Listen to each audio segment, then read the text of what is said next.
Abortion is a huge issue in the United States that we all need to take a stand and to stop. Abortion is the deliberate termination of a human pregnancy. 1.2 million women have abortions in the United States every year. Out of all these abortions being done, 86% of them are done out of convenience. Should we be able to take a life just because it's an inconvenience to us? I believe if you're going to lie in the bed, you better be prepared to make it. There are many other circumstances that others believe need to be considered, such as rape, incest, a mother's health, and disabilities. But can any of these really be justified for taking a life? As a pro-life supporter, I would say no. We all have our opinions on abortion and what we feel is right and wrong. We have our pro-choice supporters who are favoring legalized abortion as an option of an unwanted pregnancy. Then we have our pro-life supporters who are advocating the legal protection of human embryos and fetuses, especially by favoring the outlawing of abortion on the ground that it is the taking of a human life. As a pro-life supporter myself, I am here asking you to open your eyes to abortion and spread awareness that it is wrong and we should all be supporting pro-life. I will begin by asking, if we are allowed to murder unborn children, then why is it illegal to murder other humans? Don't unborn babies deserve to be protected with rights equivalent to anyone else in this world? The answer is yes. Babies in the womb have every right to live just the same as men. Abortion is wrong and inhumane. Abortion does not take a life, but it also harms the mother. Abortion is physically and mentally painful. It kills a human being and cannot be justified. I will begin by explaining why abortion is physically and mentally painful. Abortion is one of the most common surgeries performed around the world. While not being intentional, all surgeries have the risk of harm. Abortion, on the other hand, is intentionally causing harm. The choice to have an abortion is not one women make easily. Ending a pregnancy can be both physically and mentally uncomfortable. Significant pain is often involved in the abortion procedure. When an abortion is performed on a woman, she becomes subject to many physical complications. Blood loss during the procedure causes diversion of blood flow to various organs and can result in shock. When the canal of the cervix is dilated, the insides of the uterus, fallopian tubes, and abdominal cavity are exposed to invasion by bacteria. Severe hemorrhage often follows an abortion. Instruments can perforate the uterus, causing injury, infection, and bleeding to internal organs. Deaths from abortions, although rare, are usually from heavy bleeding from complications with anesthesia. Women who have had abortions increase the risk of breast cancer by 50%, according to a new study in the Journal of the National Cancer Institute. Abortion of a first pregnancy interrupts the natural growth process of the breast, leaving millions of cells at high risk. It has been found that future pregnancy failure is increased by 45% with just one previous abortion. Other complications are a greater risk of a premature birth, tubal pregnancy, sterility, and damage to the cervix. Women who have only had one abortion carry a higher risk of getting cervical cancer. Ectopic pregnancies are another risk associated with having an abortion. Not only do abortions cause physical pain, but psychological pain. CareConfidential.com lists sleeping and relationship problems, flashbacks, and feeling a need to replace the lost child as possible psychological consequences of having an abortion. Some other psychological side effects include depression, long-term grief reactions, anger, sexual dysfunction, guilt, memory repression, and suicidal ideas.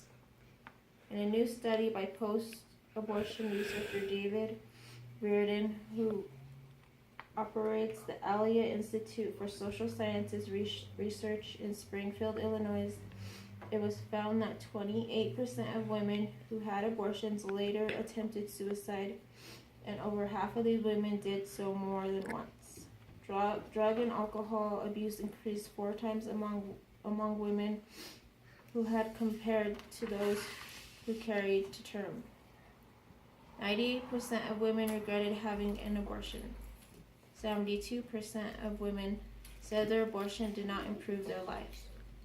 20% of post-abortive women reported a nervous breakdown, and 10% were hospitalized for psychiatric care.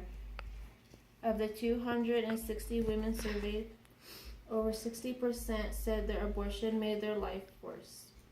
Every woman who undergoes an abortion suffers a death experience, a death of her child. A woman named Margaret Berkey, who had an abortion, left this testimonial about her experience. What have I done? What kind of person could do this? I want it all to do over, please God. Obsessed with how old my child would be, what he would look like if he forgave me. Hatred for myself for being weak, anger at my boyfriend for not being a white knight and saying it's all going to be okay. I love you, I will love this baby, together we'll make it work. Now I cried hysterically most times, and my arms would ache so terribly from agonizing to hold that child that I'd hug a teddy bear just to have something there. Pro-choice supporters argued that women's bodies belongs to herself and that she should be free to do what she deems necessary for her body and overall health in any situation. But after reading all these physical and psychological effects, do we really believe having an abortion is what's necessary for a woman's body and overall health? I would think not. Now that I have covered how abortion is physically and mentally painful, I will now explain how abortion kills a human being. Abortion is the deliberate killing of a distinctly new human being at any stage of development, and is a denial of the child's rights to life and human dignity. According to pro-choice supporters, the unborn is an embryo or a fetus, just a simple blob of tissue, a product of conception, not a baby. Abortion is terminating a pregnancy, not killing a child. How can they say this? Did you know that an unborn baby's heart starts beating 18 days after conception? Has all its organs functioning at 8 weeks, has fingerprints at 9 weeks, and can smile by 10 weeks? This sounds like a baby to me, not a blob of tissue. The right to life is a human right recognized as deserving of protection in law and policy. The human rights of all members of the human family, without exception, were recognized in 1948 in the Universal Declaration of Human Rights, including the right to life.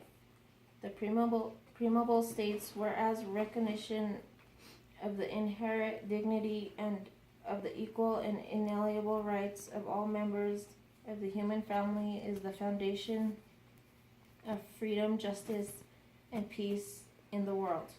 Article 3 affirms, everyone has a right to live liberty and security of person. Every new life begins at conception. This is a fact of biology.